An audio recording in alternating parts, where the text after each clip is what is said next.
എൻ്റെ എല്ലാ പ്രിയ കൂട്ടുകാർക്കും ഫുഡ് നോട്ട്സിൻ്റെ മറ്റൊരു എപ്പിസോഡിലേക്ക് വളരെ സ്നേഹത്തോടുകൂടെ സ്വാഗതം.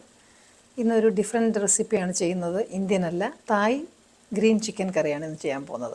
വളരെ ഡിലീഷ്യസ് ആയിട്ടുള്ളൊരു കറിയാണ്. വൈറ്റ് റൈസിൻ്റെ കൂടെ ബട്ടർ നാൻ്റെ കൂടെ ഇതൊഴിച്ച് കഴിക്കാൻ നല്ല ടേസ്റ്റാണ്. അപ്പം ചിക്കനൊക്കെ ഞാൻ കഴുകി റെഡിയാക്കി വെച്ചിട്ടുണ്ട്.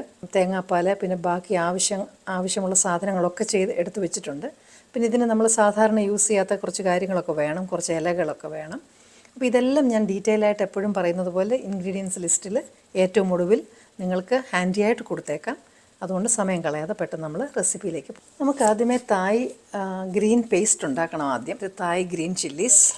പിന്നെ ഇത് ഗലങ്ങൽ എന്ന് പറയുന്നൊരു സാധനമാണ്. നമ്മുടെ ഇഞ്ചിയുടെ ഒരു വകഭേദമാണ്, പക്ഷേ ഒരു പ്രത്യേക സ്മെല്ലാണിത്.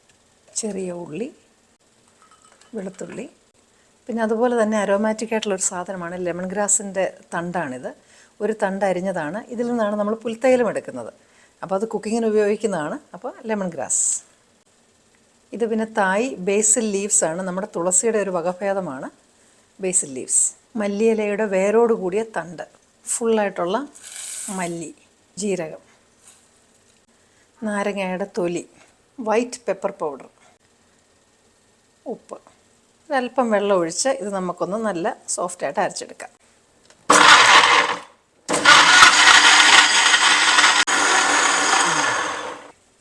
ഇതിപ്പം നന്നായിട്ട് അരഞ്ഞിട്ടുണ്ട്. ഷടാ തുറക്കാൻ സമ്മതിക്കത്തില്ലല്ലോ. ഇതിപ്പോൾ നല്ല ഭംഗിയായിട്ട് അരഞ്ഞിട്ടുണ്ട്.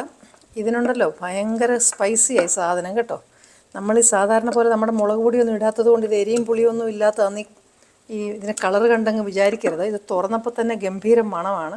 ആ ഗലങ്കൽ എന്ന് പറഞ്ഞ സാധനവും പിന്നെ ലെമൺ ഗ്രാസും എല്ലാം കൂടി നല്ലൊരു അരോമയാണ്. ഇതിനകത്തുനിന്ന് ഒരു ശകലം എടുത്ത് ഈ ചിക്കൻ ഒരു 10-15 മിനിറ്റ് മാരിനേറ്റ് ചെയ്യാനുള്ള സമയമേ ഉള്ളൂ. അത് കുറച്ചെടുത്താൽ മതി.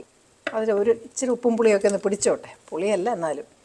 അപ്പോൾ അതിന്മേൽ ആ അതിൻ്റെ ഫ്ലേവറെല്ലാം ഒന്ന് പിടിച്ചോളും.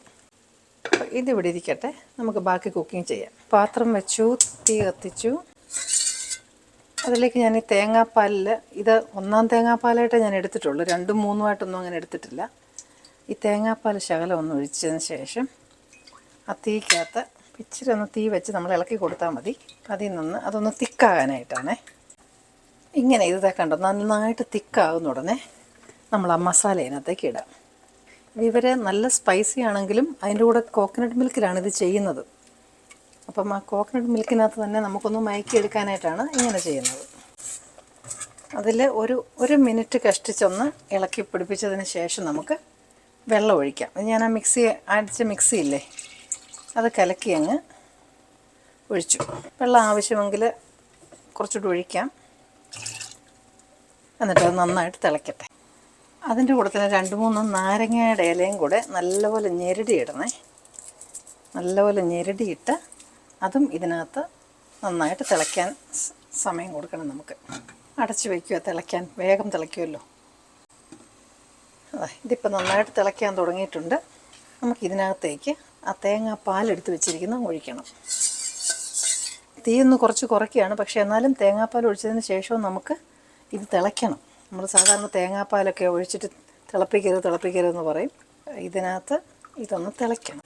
ബാംബൂ ഷൂട്ട്സ് ഇടേണ്ട സമയമായിരുന്നു, പക്ഷേ എൻ്റെ കയ്യിൽ ബാംബൂ ഷൂട്ട്സ് ഇല്ല, കിട്ടിയില്ല. ഞാൻ ചോദിച്ചിട്ട് കടയിൽ നിന്ന്. ഇപ്പം ചെറുതായിട്ട് തിളയ്ക്കാൻ തുടങ്ങിയിട്ടുണ്ട്.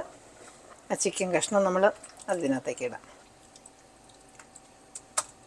എന്നിട്ട് ഇനി നന്നായിട്ട് ഇളക്കി ആ തീ ഒന്ന് ചെറുതാക്കി നന്നായിട്ട് ചിക്കനകത്ത് കിടന്ന് വേകാനായിട്ട് സമയം കൊടുത്താൽ മതി. ഉപ്പ് വേണമെങ്കിലും അവസാനം വേണമെങ്കിലും നമുക്കിടാം. അപ്പോൾ ഇനി ചെറിയ തീക്കകത്ത് ഇതൊന്ന് വേകട്ടെ. ഇതിപ്പോൾ ചിക്കൻ നന്നായിട്ട് വെന്തിട്ടുണ്ട്. ഇനി നമുക്കിതിനകത്തേക്ക് 2 ബേസിൽ ലീവ്സും റെഡ് സ്പർ ചില്ലി, തായ്ലൻഡിൻ്റെ റെഡ് ചില്ലി, അത് 2 കൂടെ ഇട്ട് കഴിഞ്ഞാൽ നമ്മുടെ കറി റെഡിയാണ്. തായ് ഗ്രീൻ ചിക്കൻ കറി റെഡിയാണ്. എല്ലാവരും ഒന്ന് ട്രൈ ചെയ്ത് നോക്കണേ. ഒരു വെറൈറ്റി ആയിക്കോട്ടെ. ഇതൊന്നും കഴിക്കാൻ 5 സ്റ്റാറിലൊന്നും പോകണ്ട. നമുക്ക് കുറച്ച് സാധനങ്ങൾ നമ്മൾ വാങ്ങണം. അത് വാങ്ങിച്ചു കഴിഞ്ഞാൽ പിന്നെ നമ്മുടെ വീട്ടിലുണ്ടാക്കാവുന്നതേ ഉള്ളൂ. വളരെ സിമ്പിളായിട്ടുള്ള റെസിപ്പിയാണ്. അപ്പോൾ അതുകൊണ്ട് നല്ല സൂപ്പറാണ്. ബിരിയാണി റൈസ് ഇല്ലേ, വൈറ്റ് റൈസ്, അതിൻ്റെ കൂടെ ഇത് ഉഗ്രം കോമ്പിനേഷനാണത്. അപ്പം ഇനി നിങ്ങൾക്ക് ഇഷ്ടപ്പെടുന്ന മറ്റു നല്ല റെസിപ്പിയുമായിട്ട് വീണ്ടും ഞാനെത്തും. Till then, I'm signing off and you stay safe.